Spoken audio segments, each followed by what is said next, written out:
Hello friends, welcome back once again. Friends, आज की class में हम लोग डिस्कस करेंगे इम्परेटिव सेंटेंस के बारे में।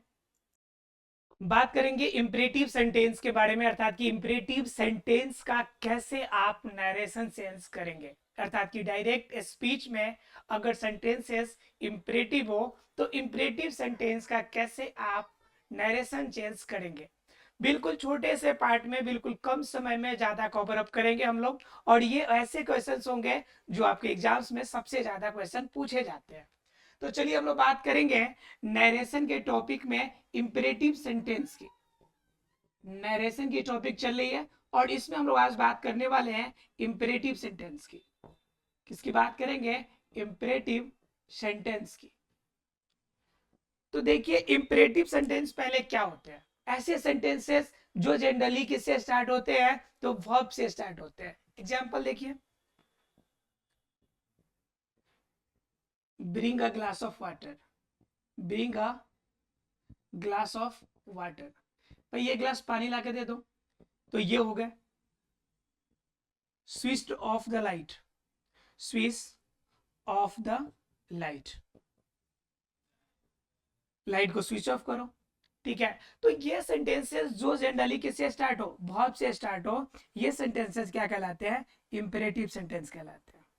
राइट, ये कहलाती है इंपेरेटिव सेंटेंस। तो आज हमें जानना है कि अगर हमारे इनडायरेक्ट स्पीच के, डायरेक्ट स्पीच के, रिपोर्टेड स्पीच के अंदर अगर इंपेरेटिव सेंटेंस हो तो ऐसे सेंटेंस को कैसे बनाएंगे। इसे समझने के लिए दो बातें आपको समझनी पड़ेगी।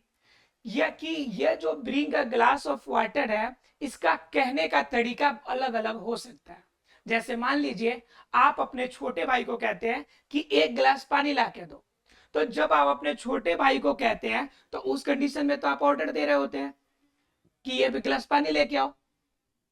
कहीं पे अगर मान लीजिए जाते हैं, आपको प्यास लगी है, अगर सारे लोग हैं, बड़े लोग हैं, तो आप वहां पे क्या कर सकते हैं? रिक्वेस्ट कर सकते हैं कि भाई एक गिलास पानी ला के दे दीजिए। तो बात तो दोनों हो सकती है, ऑर्डर दे लीजिए चाहे रिक्वेस्ट कर लीजिए। तो केसेस आपको, मेरा कहने का मतलब है यही होगा कि या तो ऑर्डर होंगे नहीं तो रिक्वेस्ट होंगे। अब उसके बाद अगर मान लीजिए कोई कहते हैं कि बाहर मत जाओ। एग्जाम्पल देखिए, और don't go out. Don't go out, बाहर मत जाओ। अब इसको क्या कर सकते हैं? इसमें क्या केस है? हो सकता है कि आपने किसी को ऑर्डर दिया हो सकता है आपने किसी को क्या दिया? ऑर्डर दिया हो। चाहे आपको, आपने उसको कमांड में रखा हो, अपने अंडर में रखा हो, तो उस पर आपका कमांड भी हो सकता है। कमांड भी हो सकता है। तो मतलब रिक्वेस्ट हो, ऑर्डर हो, कमांड हो, या फिर कुछ बातें ऐसी भी हो सकती है जहां पे आप पूछ सकते हैं, तो वहां पे आस्क का भी यूज कर सकते हैं।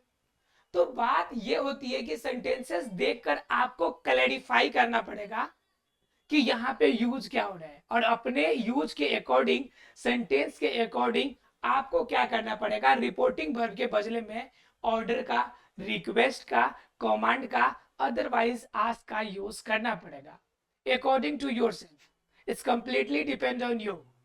ठीक है, आपको कंप्लीटली ये समझना है, यानी कि सेंस ऑफ सेंटेंस के according you have to change, you have to use the reporting verb as a order, request, command, or it may be that ask. इस कंप्लीटली डिपेंड ऑन यू। ये हमेशा हमेशा यानी बिल्कुल आप पे डिपेंड करता है। राइट, चलिए एक एग्जांपल के थ्रू से समझने की कोशिश करते हैं कि सेंटेंसेस कैसे होंगे और इसका यूटिलाइजेशन कैसे होगा। एक छोटे से एग्जांपल को देखिए, इन्हीं वर्ड को इन्हीं के द्वारा हम जानने की कोशिश करते हैं, फिर इसके ट्रांसफॉर्मेशन के रूल रेगुलेशंस को भी हम लोग डिस्कस करेंगे। पहले हम बात कर लेते हैं एग्जांपल में। He said to me. He said to me, bring a glass of water. Bring a glass of water.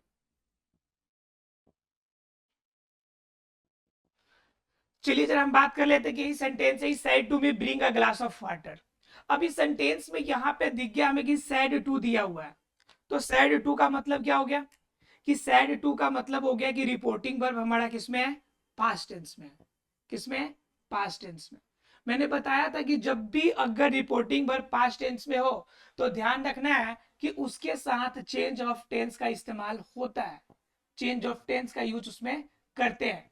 अगर यही प्रेजेंट या फ्यूचर में हो तो सिर्फ चेंज ऑफ पर्सन का यूज हम लोग करते हैं। क्लियर है? लेकिन जब इसके साथ में इंपरेटिव सेंटेंस हो तो आपको ना उसमें चेंज ऑफ टेंस की जरूरत है, ना ही आपको उसमें चेंज ऑफ पर्सन की जरूरत है। चेंज ऑफ पर्सन की भी जरूरत नहीं पड़ेगी, सामान्य रूप से जरूरत पड़े तो यूज कर सकते हैं, चेंज ऑफ पर्सन की भी नहीं।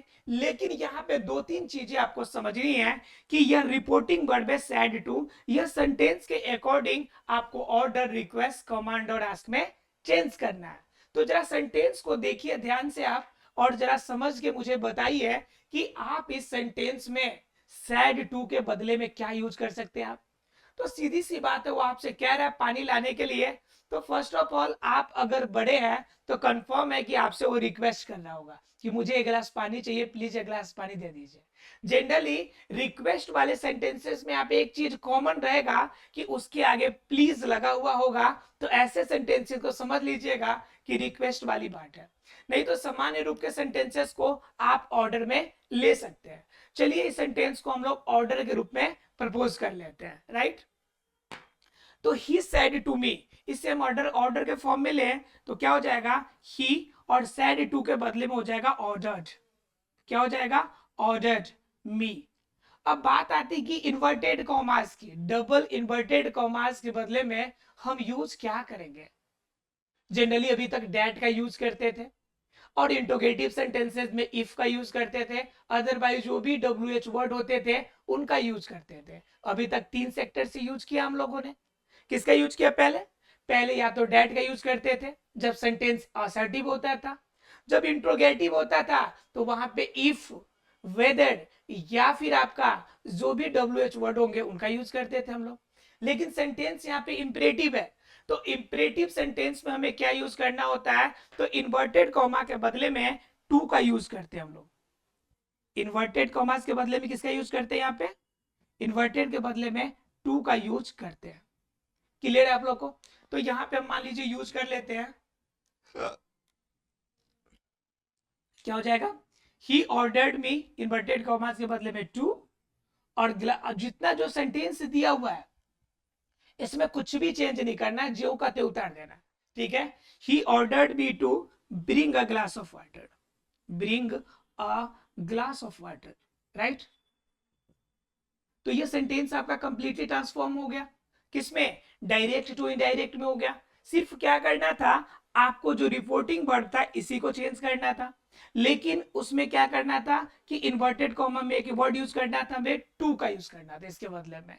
ध्यान रखना यह है कि इसके रिपोर्टेड स्पीच को बिल्कुल बारीकी से देखिएगा कि यह reported speech properly imperative sentence में होना चाहिए, और इंपेरेटिव सेंटेंस का जनरली आपका फॉर्मेशन वर्ब प्लस आपके सब्जेक्ट के साथ होता है।